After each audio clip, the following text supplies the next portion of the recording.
Hello, everybody, and welcome back to coverage of Grand Prix Denver. I'm Gabby Sparks, joined by Luis Scott Vargas, and our players are ready to kick things off. This is Josh Utter-Layton versus Raval Mahendra. So now Josh is in Black Red Madness, and Raval is on Green Red Aetherworks. Tell us a little bit about the matchup, Luis. So Josh is playing an aggressive Red-Black Madness deck. You see him kicking things off with cards like Beaumont Courier, Insolent Neonate, Key to the City as discard outlets, and then Fiery Temper and Bloodhall Priest as good things to discard.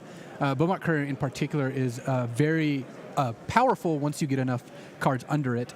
On the other side of the battlefield, Mahendra is playing the Aetherworks deck, which is trying to get Ulamog or Emrakul into play using Aetherworks Marvel, though he's playing a slightly different list than some. He's got Lightning Axe in his deck, and he's got Kozilek's Return, so he's a little bit more interactive than the kind of all-in Marvel deck. Yeah, can you talk to us a bit about the key that just showed up? You want to use energy to fuel Marvel? So Woodweaver's Puzzle Knot and Attune with Ether are like some of the main ways. Servant of the Conduit is another one. And also just cards going to the graveyard. Because Mahendra has cards like Ishkana, he's able to, and Evolving Wilds, he's able to generate energy just by his permanents dying. It looks like Josh continues to add to the board with that Inventor's Apprentice, and Mahendra does have that Servant of the Conduit to speed things out. We will see if he has a Marvel soon enough. And unfortunately for Josh, he's actually stuck on one land, which makes Beaumont Courier much less impressive, because discarding your hand of 5 spells to draw 2 cards is not really where you want to be. So he does get to add to the board with that Insolent Neonate, but still no land to play. Yeah, and an army of 1-drops is probably not going to be good enough against a Red-Green Aetherworks deck that started with Servant of the Conduit and can now just deploy all of its spells. Was there any consideration to sacking that Neonate and hopefully finding another land? I think that would be a play Josh would be inclined to make if he didn't have any Madness cards in hand. It's possible he's got like a Fiery Temper in hand, in which case he would want to discard Fiery Temper to pay for the Neonate's cost.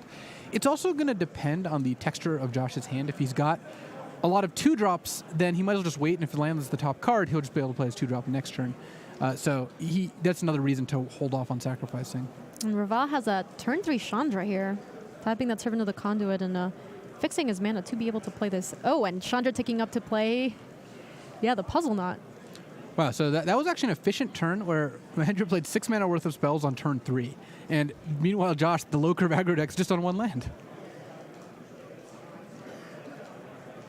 If you're Josh here, how worried are you about the Marvel plan versus just, it looks like Raval's playing kind of green-red mid-range at this point.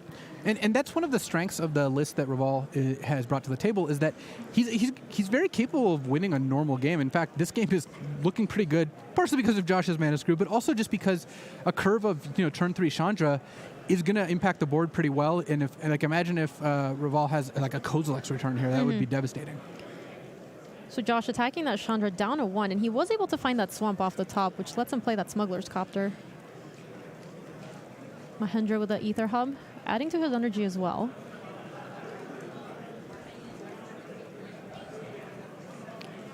Ether Hub, a nice land for this format. It lets you play ambitious 3 or 4 color mana bases, or in these 2 color decks, it's an untapped land that ticks up your energy, which means that cards like Aetherworks Marvel get a lot more appealing. It looks like he does have a Kozilek's Return in hand, so it'll be more of a question of when he chooses to fire it off. Chandra taking up, revealing a land, so that's just going to ping Josh for 2. Wow, it's really funny. So that was a game trail specifically, and it's one of the few instances where it actually would be game if Josh was at 2. You reveal a game trail, and you're just like, game. Because normally you play a game trail, and it's very much not game. It's just a land. Yeah. But Chandra actually has that interaction, so now I'm going to be on the lookout. It's one of the keys to Standard. All right, it looks like the Servant of the Conduit is getting in, and if you're Josh here, you're concerned because here comes Kozilek's Return.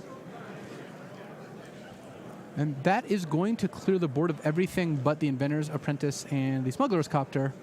Luckily for Josh, he's got that Copter, otherwise the Apprentice would go down along with all the artifacts. He is choosing to discard another Copter to the Neonate. And now those exiled Beaumont Courier cards will never know what they are. Yep. Future Beaumont Couriers go to a different exiled zone, or rather, they're classified differently in the same zone. How important is Kozilek's Return to the green-red Aetherworks deck? It's a very metagame-dependent card, because in a lot of matchups, it's not going to do a whole lot, but against low curve decks, it's obviously just one of the best possible cards. So you really have to decide what you're going to be playing against. And this is kind of the top end for Josh, right? This is a Bloodhall Priest. Yeah, it's funny. The Inventor's Apprentice hopped into Smuggler's Copter, which took down the Chandra, and then the Bloodhall Priest hopped out of the Copter. Yeah, this is... It was a disappearing act. This is what Josh's deck is supposed to do, just like 4 turns late, which... it might be good enough depending on what Mahendra has. If he doesn't have an Aetherworks Marvel and he can't find one, then he might actually not be doing a whole lot here. How often do you think Josh gets to trigger dealing 2 damage with a Bloodhall Priest? Is this deck playing Hellbent all the time?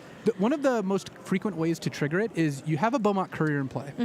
You sacrifice the Beaumont Courier, so as a cost, you discard your hand. You trigger Bloodhall Priest, Madness in a play, you have no cards in hand. Sure. It deals 2, and then you draw the cards. And then you draw the cards? Beaumont Courier. That's actually a really nice interaction. Yeah, it's pretty sweet. All right, so all the creatures getting in here. We're going to see a loot from the Smuggler's Copter. Discarding a mountain. So no Madness card this time, but Josh is actually putting mine on looks like very close to a 2-turn clock here. Looks like he's doing a really good job recovering from a pretty bad Kozilek's Return earlier in the game. Yeah, the Mana Screw plus Early Chandra plus Kozilek's Return is not something I expected Josh to be able to get back into the game from, but actually is looking pretty solid here. Of course, Mahendra's one Marvel activation away from flashing back Kozilek's Return after hitting like an Emrakul, and then that just ends the game on the spot. He also has that Vessel of Nascency there, which is going to be doing a good job at attempting to find him that Marvel. Ooh, I like the Slurl's face down. Yeah, I know, I like it too. And there's a Marvel over in the end. Yeah, on the left side. And the only problem for Mahendra here is if he plays Marvel, if he doesn't have an Attune with Ether or an Ether Hub, he actually doesn't have the 6 energy because he has not had time to sacrifice that Woodweaver's Puzzle Knot. And he chose to sacrifice Warped Landscape this turn. It's very possible that he will have wished he sacrificed the Woodweaver's Puzzle Knot to get up to 8 energy because he can play the Marvel, but unless he's got something else, he's not going to be able to get to 6 energy, and he's facing potentially lethal. Also, unfortunately for him, he did mill an Emrakul right now, which just decreases his chance slightly of not finding it. All right, so he's drawn another Woodweaver's Puzzle Knot. If he has an untapped land... Oh, and he does. Wow, and it's an Ether Hub, too. Yeah, Ether Hub was the perfect land. Though I guess the backup Woodweaver's Puzzle Knot, of course, makes that somewhat irrelevant. All right, so here's the Marvel, and there's exactly enough mana, as some people say, spin the wheel. All right. Let's see. Oh, there's 2 Marvels, another Kozilek's Return. There's no Eldrazi. No Eldrazi. So your backup plan here is to hit... You're very close to actually double Marveling, because if you can play Marvel, it's legendary. You choose and sacrifice the tapped one. You get 2 energy, because they both see the Marvel go into the graveyard. Then you play the last Woodweaver's Puzzle Knot in hand, but that gets Mahendra to 5 energy, though it does get him to 13 life. And Josh currently has 11 points of damage, assuming he's able to also play another creature to crew Smuggler's Copter. The problem is if Josh then is able to empty his hand, the Bloodhall Priest trigger makes it the full 13. So Mahendra's taking a riskier line here, but it is the one with a higher payoff. Yeah, and that is exactly what he's going to do. So these 2 Marvels see each other, but he will net 2 energy from this exchange. Putting the rest on the bottom. So there's 2 energy. Follow up Woodweaver's Puzzle Knot. 5, so close to being able to activate that Marvel again. So now the impetus is on Josh to try to finish this game. He's got a lot of ways to do so, but if he's not able to, then Mahendra's going to get another spin on that Aetherworks Marvel. Looks like Josh has drawn a mountain for this turn. See what your options are, Josh. And one of the biggest drawbacks for Josh is if he had a card like Unlicensed Disintegration in hand, he was not able to deal with. Oh. A Beaumont Courier can jump into that Smuggler's Copter. the infrequently seen cash-in Beaumont Courier to get no cards, just to discard a card. And activate the Bloodhall Priest. Looting and immediately loots a mountain. Wow, and that was exactly enough. Josh got there with the... Beaumont Courier was 1 in a red, crew your vehicle, discard a card. Discard a card. That's not an extremely you don't often see that, but card, but it worked out there. That was exactly enough to do... Just as you had said earlier, it was also very likely that the next time Mahendra gets to activate the Marvel, he just finds another Emrakul. These stacks usually play 4. Is he playing 4 as well? So Mahendra is not playing the full suite of Eldrazi. He's got the 4 Emrakuls that you would expect, but only 1 Ulamog and 1 Worldbreaker. So he has 6 Eldrazi capable of triggering Kozilek's Return in his That's deck. still a ton of Eldrazi he hasn't seen, because he hasn't seen any of them from the Vessel of Nascencies earlier. So we will bring you updates of how that is going. But for now, let's move on to Ben Sack versus Jack Kiefer. This is going to be Blue-Red Control versus Red-Green Etherworks. And how does this matchup go, Luis? It's actually a great matchup for Blue-Red Control. As long as Ben can keep an Etherworks Marvel off the board, he's got tons of counters. He's got Negate, he's got Void Shatter. Summary Dismissal is just great even against hardcast Emrakul's. And he has a Torrential Gearhulks to buy them back. Actually did a deck tech with Ben Sek earlier, so you might be able to take a look at that this weekend. He's got a very sweet deck, and it looks like he's well in control of this game. It does look like Jack has managed to get that, nope. For a brief second. For a brief second. But Ben had to rain on his parade. Yeah. Here.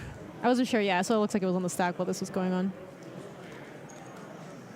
And one of the cool things about this Blue-Red Control deck, its win condition is really just Torrential Gearhulk or Dynavolt Tower with the Wandering Fumarole lurking down there. But Ben is actually putting Jack on like a 2-turn clock. If he activates Fumarole, he can attack for 14 with his creatures, and then he has Dynavolt Tower. So he goes from Jack being at 27 to being at 0 very, very quickly. Yeah, and it looks like Ben is getting aggressive here. In come the Gearhulks and the Fumarole. Switch power and toughness. This deck is able to put a game away very fast once it's firmly on the driver's seat, right? Definitely, and one of the cards that Ben is playing actually makes that even more possible. The sequence he's looking for is end of turn, play Torrential Gearhulk, flashback, whatever. Yeah. Untap, play part the Water Veil with Awaken. He's playing part the Water Veil? He's got one part the Water geez. Veil, and attack for 11, then take another turn, attack for another 11. That is actually pretty spicy. So that was an attempt to resolve a Marvel for Jack, and it meets a negate from Ben.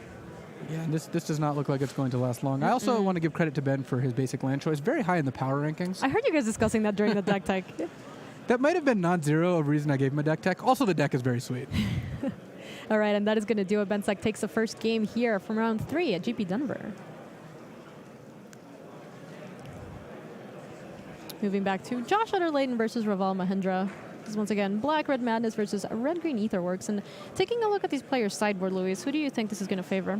So Josh doesn't have a ton of sideboard cards. He has 3 Pick the Brains, which are disruptive both early because they can hit Marvel, or potentially later if he can snag an Emrakul once he has Delirium. And Mahendra, on the other hand, has 4 copies of Galvanic Bombardment, which seem like they would be pretty effective against a deck playing so many 1-drops. Though they don't kill, the first one at least doesn't kill Inventor's Apprentice. Is this plan just, do you even consider something like Natural State, Killer Copters, that sort of thing? What makes Natural State a little more interesting is the presence of Beaumont Courier, because it is just another artifact that you could potentially target. So it really, I think Mahendra has a risk of having too many creature removal spells in if he wants to board in 4 Galvanic Bombardment. So I wouldn't be surprised if he didn't want all the natural states, but if he has like maybe 1 in there. Because one of the interesting things about Mahendra's deck is he's playing a Lightning Axe with not a whole lot of like advantageous cards to discard. So what are the cards he can discard to some amount of advantage? Kozilek's Return is the biggest one. The other is whatever it fills out Delirium for Ishkanah. Okay. And potentially World Breaker. You can discard World Breaker and get it last. Eventually buy it back. But for the most part, I would say Mahendra is not as excited about Lightning Axe in this matchup if Galvanic Bombardment does the same thing. This isn't like Josh's deck, because Josh is playing Lightning Axe, though, again, in this matchup, he's probably not as interested in it. But Josh's Lightning Axes are great. He's got Fiery Tempers and Bloodhall Priests to discard, Scrap Heap Scroungers. So his deck's very better set up to take advantage of the Lightning Axe discard. Yeah, well, it seems like Josh's deck is just built around the fact that he can do these things, whereas Mahendra's deck, Lightning Axe is a removal spell, and then sometimes you hit something you can discard. All right, so players drawing their opening 7. Looks like Mahendra's just on 1 land here. Yeah. He has a couple Servant of the Conduits, but yeah, he has just 1 mountain, so he's going to take a mulligan. Let's see what Josh has in hand. Okay, both players going down to 6. Do you think Josh was just taking a mulligan to be fair, because he would feel bad if he kept 7 against an opponent on 6? I'm going to go ahead and take a wild guess on this one and say no. What do you have against fair play? Absolutely nothing, I promise you. Do you think the sideboards change who's favored in the matchup at all, or no? It's hard to tell, because I think that Mahendra's deck's actually pretty well set up in this matchup. Sure. But I like Josh's sideboard cards better, because one of the disadvantages of Marvel is that cards like Pick the Brain are just disproportionately effective against it, and Josh gets to board in 3 of those. So I think sideboarding is better for Josh. Game 1 looked better on paper for me, for Mahendra, but of course Mahendra is down a game, which makes Josh a huge favorite here. I mean, to be fair, Josh kind of snuck in at the very end, right? It seemed like it was very likely that Mahendra was just going to sit on the driver's seat. For that game, if he was able to flip or find a number cool off with a Marvel. The only thing that I think makes that unlikely is the fact that he's not playing vehicles and Josh is. Oh.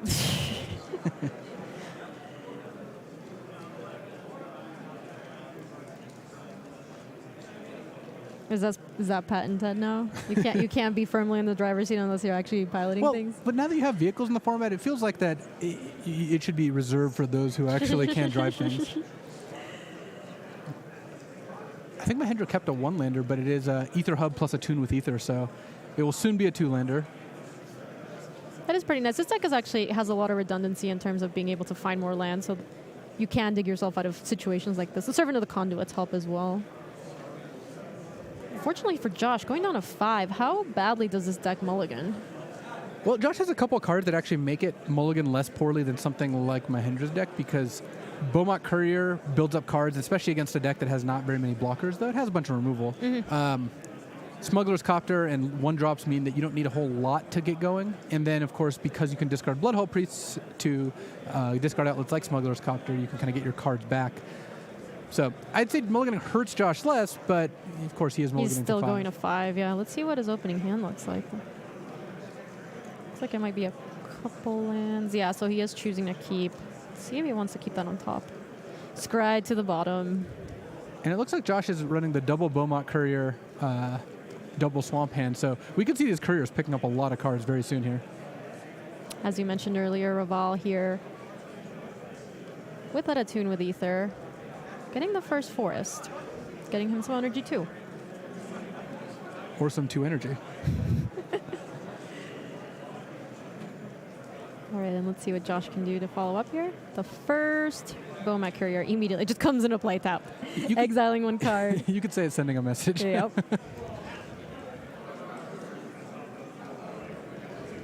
One of the other things that people may not know about Josh is, you know, he has 5 Pro Tour top 8s. He's, like I said, a shoo-in for the Hall of Fame.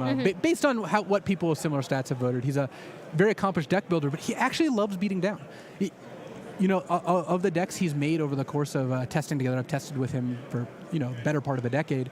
He loves decks like Tempered Steel. He loves decks like Zoo. He loves decks like Beaumont Couriers that enter the battlefield tapped. So it's something that you don't see as often in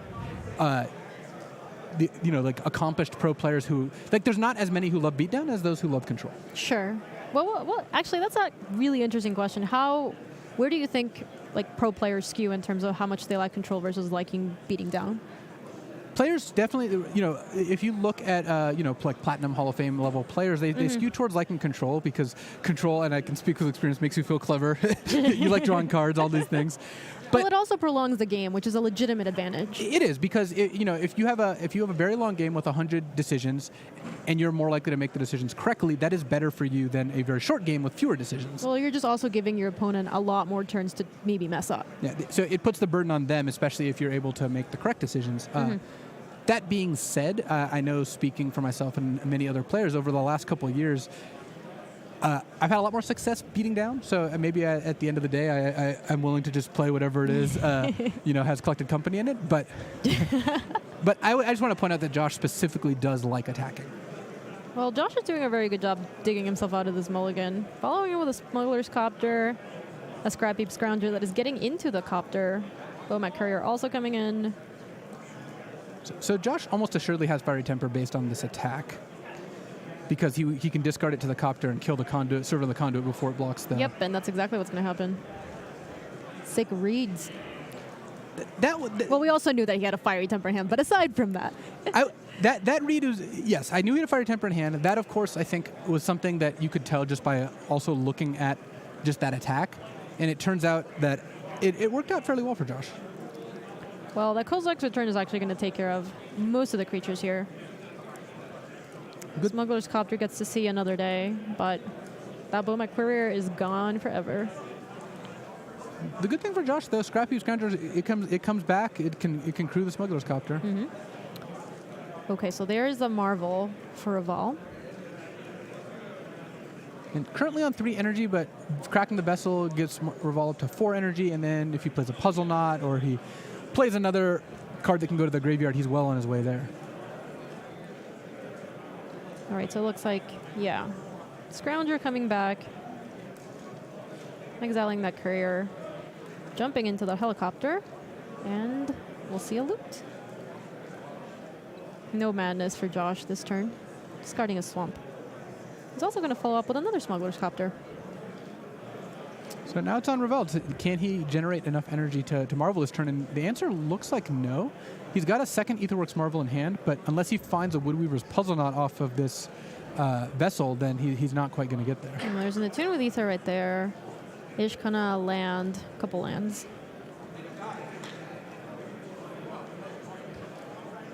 So what do you think you would take here? One of the advantages of taking an untapped land is that Raval can cast the Kozilek's Return in his hand. The advantage of taking Ishkana is you can take Ishkana and then crack Vessel of Nascency looking for a land, and then next turn play Ishkana. You're taking maybe 6 damage if Josh has another way to crew the copter here, his second copter. And I don't see much of an argument for taking Evolving Wilds. Well, you could take Evolving Wilds if your plan was to crack Vessel, because then you get up to... Oh, actually, looks like Raval actually... Or he's already cracked the Vessel, rather. Yeah, it looks like Raval is probably most likely taking the one of the lands in order to cast Kozilek's Return, and then maybe strand Josh without Smuggler's Copter crew. Yeah, so that is what he's going to do. He's taking untapped land. He's taking a forest. Away go all the other creatures, but he gets to play this land right now. And there's an advantage for casting Kozilek's Return this instant, because that will give Raval the highest chance of not getting attacked by a Smuggler's Copter. Yeah, and so there it goes. Scrounger's dead, and there's no other creatures in the graveyard, so it's not coming back anytime soon. So now only left with 2 Smuggler's Copter, but I think he's drawn a Bomat Courier. Yeah, that was a great draw. I mean, Josh is looking for anything to crew Copter. Josh can actually crew both Copters if he wants. He can Bomat Courier, crew a Copter, sack it, discard his hand, then exile it with Scrap Heap Scrounger, crew the other and then Copter. Get the other one? What is the benefit of doing that versus actually trying to just maybe keep the courier and maybe see if he draws you some cards eventually? The benefit is you deal an extra 3 damage with Smuggler's Copter. The drawback is Josh has to discard whatever his last card is, and then still doesn't put Raval on a 2-turn clock. He's able to attack for 6 and then maybe 6 more.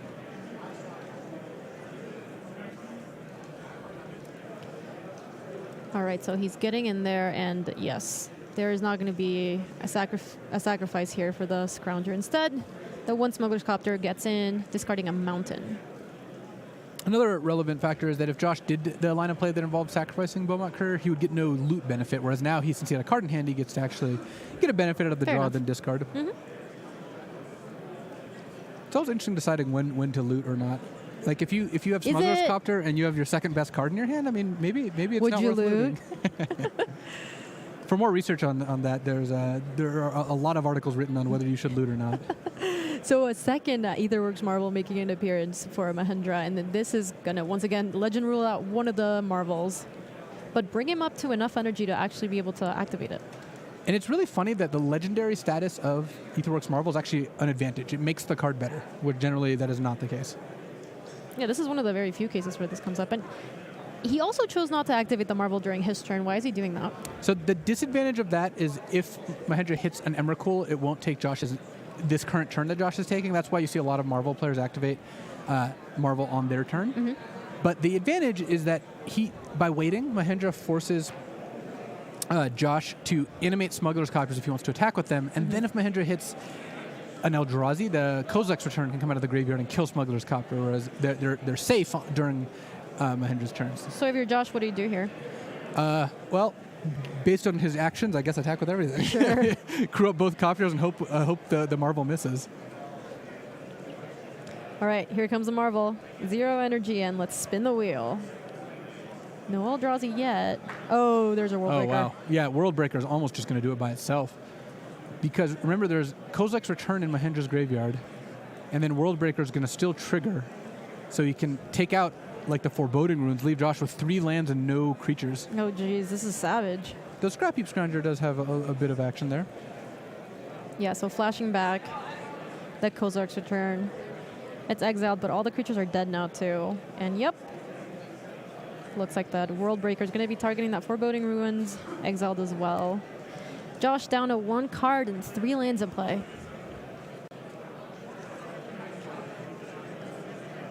right, World Breaker, no fear, starts getting in there. And Josh has Unlicensed Disintegration in his deck, so he can't kill World Breaker, but thanks to the colorless mana from Ether Hubs, World Breaker actually could make its way back onto the battlefield. So Josh, at the end of the turn, going to get back the Scrappy Scrounger.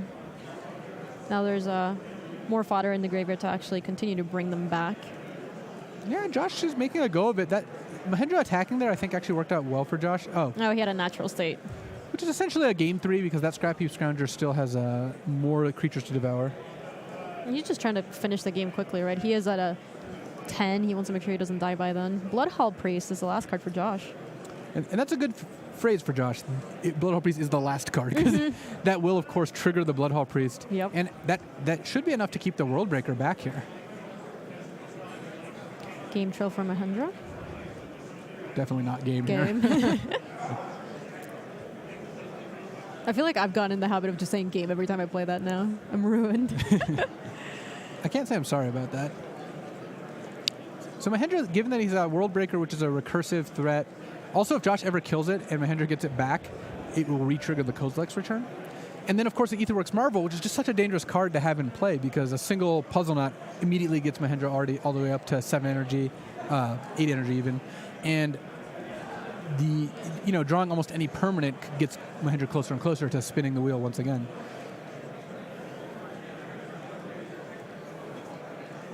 All right, so let's see what Josh wants to do. It seems like he's doing something at the end of the turn, getting back the Scrounger. I think that might be the last card, the last creature in the graveyard, though.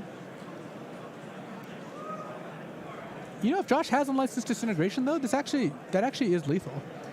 Because the Scrounger counts as an artifact, kills World Breaker, puts Mahendra to 5, and then Josh just attacks for 9 damage thanks to the Bloodhaul Priest trigger. Well, he didn't fire it off, so it looks like they're... Yeah, I believe Josh's last card is a Mountain, but we'll see.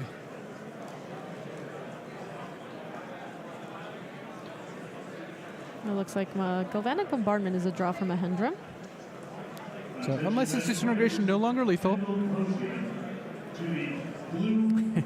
Josh could cycle Beaumont Courier here. He could play Beaumont Courier. Actually, that's not bad, because if he plays Beaumont Courier, plays his land, attacks, gets a card exiled, Mahendra just, blocks with World Breaker, then Josh just immediately sacks it, gets the card from exile, and then that puts a creature in his graveyard for the Scrap Heap Scrounger. So, I mean, paying a couple mana to draw a card and return a Scrounger is not a bad deal. It is pretty cool. It looks like the Beaumont Courier can do a lot of kind of interesting interactions that you don't see often. Yeah, it's funny because it's also a 1-drop that has a lot of utility later in the game. Oh, it looks like... Oh, he's just choosing to fire off the bombardment. No Beaumont Courier shenanigans for Josh this turn. So Attune with Ether is a draw for Mahendra. This brings him up to 3. And at 3 energy, that makes a lot more cards, live and dangerous. So it's funny though. Mahendra hit an Eldrazi, flashing back to Kozilek's return off Aetherworks Marvel. He's definitely not, convincingly winning this game. If Josh, again, draws Unlicensed Disintegration, the game's over. If Josh draws another Bloodhaul Priest, he threatens to kill Mahendra as well. Not this turn, but next turn. So Josh has a lot of live draws here. Even a Fiery Temper does the trick. Josh can Fiery Temper Mahendra down to 5, attack with both creatures, and then trigger the Bloodhaul Priest, putting Mahendra to 3, and then Mahendra blocks the Bloodhaul Priest and takes 3 from Scrap Heap Scrounger.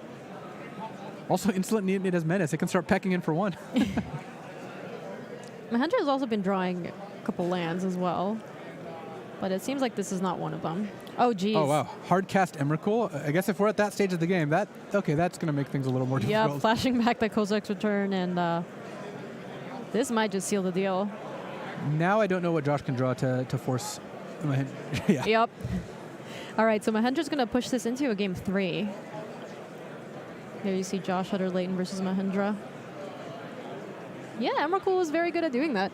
Yep. Emrakul comes down, yep. The Hardcast Emrakul, you don't see that often against Black-Red Madness, but it turns out that that game just actually devolved into a top deck war, which Josh was not in as bad a shape as it may have seemed. But yes, of course, Emrakul is going to finish things off. It actually didn't even look like it was Emrakul because it wasn't, usually you tap all your mana. There were just that many creature types in the graveyard.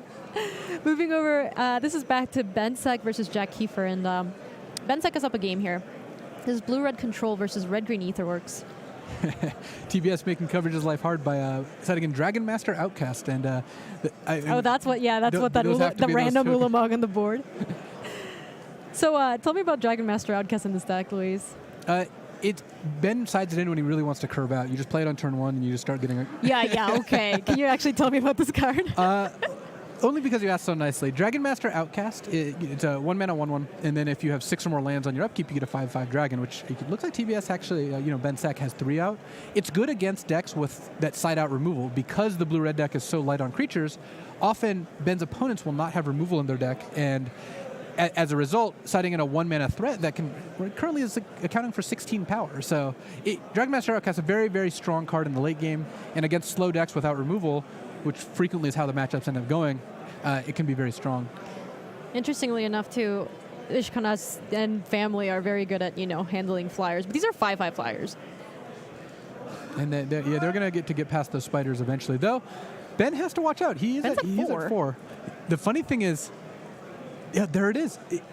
Ether Hub is actually exactly what Jack keeps wanting to draw, because now he can activate Ishkana's ability. He's 1 mana short this turn, but using Ether Hub for black mana to activate Ishkana and finish the game similarly to how the GP Providence finals were finished.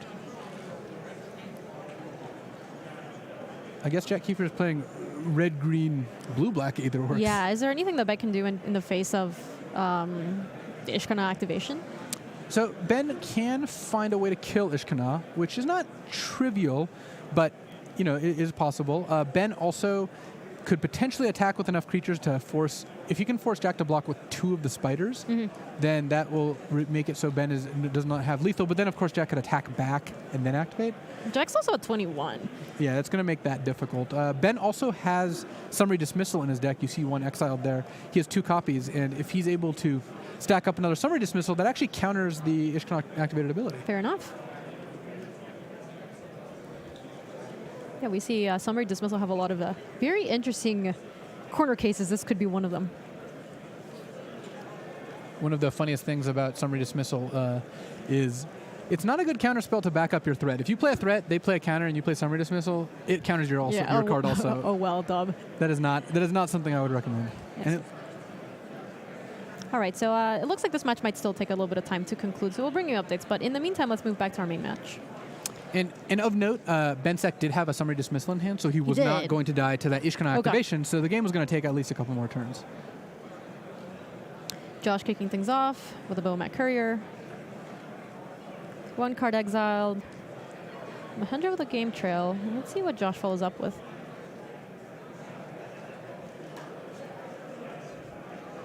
Bomat Courier getting in there once more, exiling another card. And it's interesting, Mahendra does have Galvanic Bombardment in hand, is choosing not to use it on the Bomat Courier, likely because he doesn't think it's going to be sacrificed anytime soon, and he's only taking 1 point of damage, so that may signify that he's got something like Kozilek's Return at the ready. Oh, he is actually going to choose to fire it off there at the end of the turn. Looks like he wanted to see what options he had before actually firing it off. Yeah, it's possible Josh plays something that's a bit juicier of a target. Which wouldn't be hard. Bomat Courier does not appear to have a lot of juice. It's like a robot. So if you're looking for juice, that's not the right place to look. Woodweaver's Puzzle Knot is a follow-up from Mahendra. And if he has a marble, he'll be able to spin the wheel on turn 4. Doesn't seem like he has one, though. He's got an Emrakul. You don't really want to have those in your hand that often. We could see another hardcast Emrakul. You never know. So let's see if this Inventor's Apprentice finds a toy, because currently it's a 1/2. There's no artifact in play, and it's kind of a sad and lonely Inventor's Apprentice. They're inventions. They're not toys, okay? I guess the Inventor's Apprentice probably tell that too. Like, they're not toys. They're not toys. Oh, yeah. This Inventor's Apprentice not getting in there for very much. Josh is able to find a Pick the Brain. So no Delirium yet, though, for that Emrakul. Yeah, if Josh had Delirium, stripping out all the Emrakuls out of Mahendra's deck would be a pretty powerful play. Unfortunately, Pick the Brain's just going to hit the 1 in hand. So Josh has a pretty big incentive to just take Kozilek's Return here. It does also seem like Mahendra's very well set up against like Lost Legacies and Pick the Brains, because he has a very diverse suite of Eldrazi. Yeah, exile effects that tend to go after Emrakul still leave Mahendra with an Ulamog and a World Breaker. Well, he even has them in the main deck, right? Because a lot of times these decks play 4 Emrakul and that's it. But this one's actually diversifying its threats. And partially it's because Mahendra's leaning on Kozilek's Return. So he wants more cards that can get the Kozilek's Return back from the graveyard.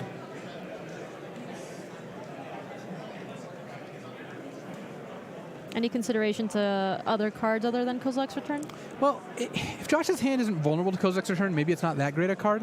But I would fear it getting flashback later because Pick the Brain exiles, then you have no concern of that. And Servant of the Conduit is just not that strong in Mahendra's hand right now. So he does choose to exile that, and that Kozilek's Return is out of the picture now. Well, it's still in the picture. You can see it right there. All right. Oh, man, it's only early, too. We I got a was lot going more to say, rounds. this is just round 3, Luis. What are you doing? Vessel and Nascency is a play for Mahendra. He'll be able to activate it as well. Yeah, that was a good draw. Just using his mana on a turn where he would have cast maybe a Servant to ramp into nothing. Yeah. Using Vessel gets him that much closer to something like Aetherworks Marvel. All right, so Smuggler's Copter, Vendor's Apprentice getting in there too now, has the artifact benefit as well. Okay, so the Vessel's going to be cracked. Let's see what it finds. There's a Marvel, and Mahendra immediately picks it up. This is going to be tough for Josh. Not only does Mahendra have the Marvel, Josh does not have enough pressure to end the game before Mahendra gets to use it. Game Trail making an appearance for Mahendra. And here comes the Marvel. Not enough energy to spin it yet, but there is that Wood-Weaver's Puzzle Mod in play.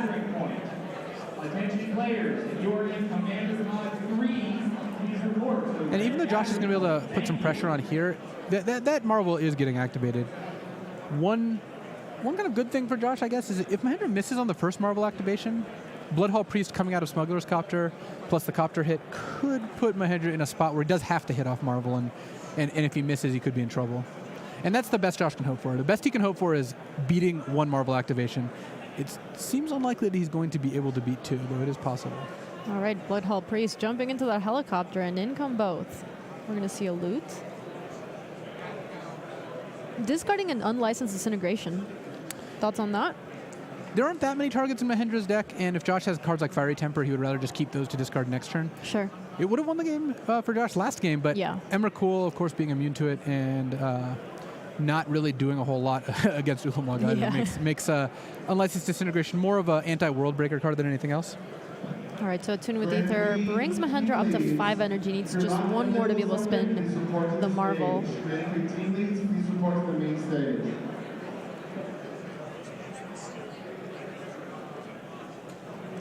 Let's see how he wants to follow up. He's going to play that Mountain.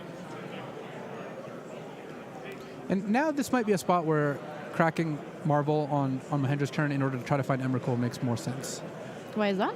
Because taking Josh's turn now is a lot more appealing than it was in a game where you weren't going to die next turn. Sure. Whereas Josh has a lot more creatures in play this turn, and you don't have the Kozilek's Return Smuggler's Copter interaction to worry about. 4, 5. Oh, and it's the very last card. Slam it down. It's always the last card. It's always the last Dude, card. you whiff a lot with this deck. It actually does happen. I don't think I've ever hit with a Marvel. Uh-huh. Actually, I haven't really activated one either. I haven't That's played not this true. deck You much. tested with this deck for the last Pro Tour. Yeah, that is true, actually. All right, so this is Mahendra controlling Josh's turn.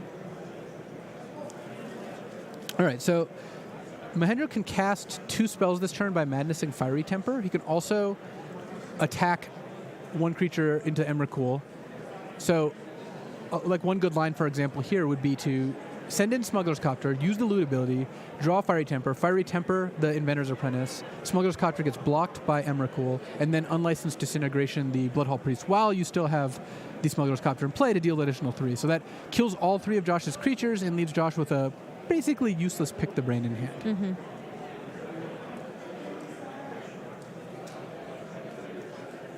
All right, so here comes the loot. It's a Neonate. Yep, that gets discarded. Killing the Smuggler's Copter. Away goes the Copter. Giving up 3 Unlicensed Disintegration damage. Not that that's incredibly likely to be relevant here. Mm-hmm. Emrakul blocks the Bloodhall Priest. Unlicensed Disintegration. Okay. Taking the Inventor's Apprentice. They're just double checking to make sure who takes the damage there. Well, in this case, nobody. So. Yep. And just left with a Pick the Brain and an Insolent Neonate in hand. Yeah, Josh is not going to be able to easily come back from this. Mahendra's just at too much life, has an Emrakul in play, has a Marvel in play, and might actually get a chance to use Marvel again. And he just drew a land for his turn, too.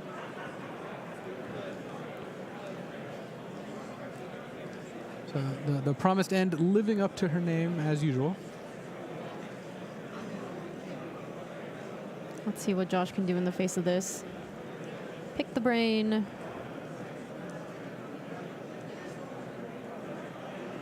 All right, so Delirium is online this time, so all the Emrakul's are out of this deck at this point, but except for the one that's in play. It's the Emrakul in play that always gets you. Yep.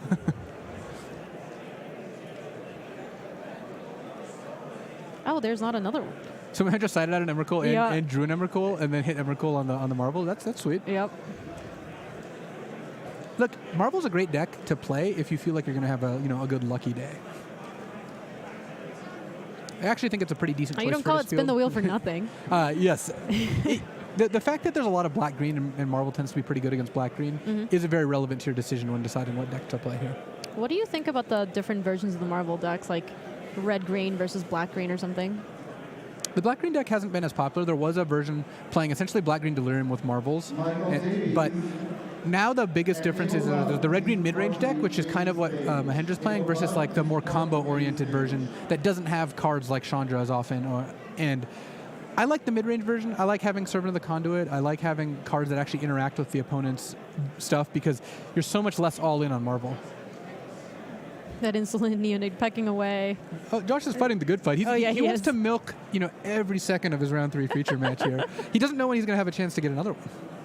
Especially on round 3. Oh, Josh actually has an answer. Sinister Concoction. All right, well, that was the card he's actually looking for. Sinister Concoction can kill Emrakul. So it's possible that Josh ends up in a spot where, he still has to fade Marvel for many, many turns, but the game is not just over. All right, so it looks like Josh has discarded or has sacrificed the Insolent Neonate to draw a card. Oh, brutal. Josh is 1 mana short of madnessing a Bloodhall Priest off. Oh, that was so close. All right. Marvel on 5 energy. So many live cards for Mahendra, and Josh actually on a pretty fast clock from Servant of the Conduit. Yeah, Emrakul did good work before being taken out by Sinister Concoction. This is not usually what you see. The Servant of the Conduit beatdown is not really... Well, are you sure that's not plan B for the Marvel deck? This is clearly plan B. Look at this. It's about to work out. I would say it's like closer to plan C or D, maybe E, depending on... Oh, but Josh just drew a Fiery Temper. All right, so that can kill the Servant. The problem is that puts Mahendra up to 6 energy. And actually, Mahendra could cast Harness Lightning, targeting his own Servant to just gain 3 energy, but he's decided to save it.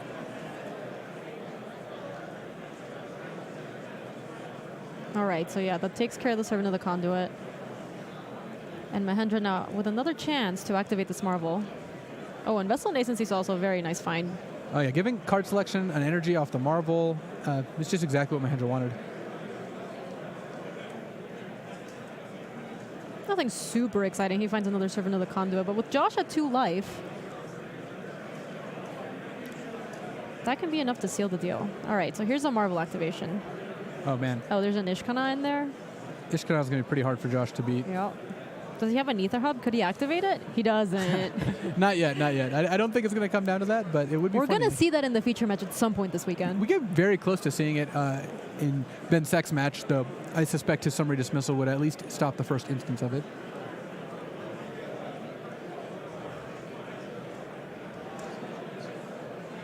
Looks like the SUG crew makes a very brief appearance. Before turning into vicious spiders.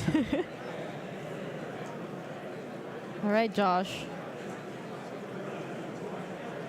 What can you do in front of Ishkana?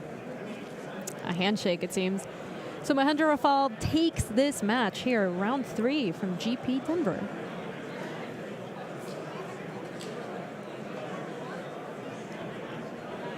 Don't think this is going exactly the way Josh wanted it, considering it's a round 3 feature match. Nope, it's unfortunate. All right. Well, that's going to do it here for this main match. We will have a lot of more Magic coming forth, but before that, these messages.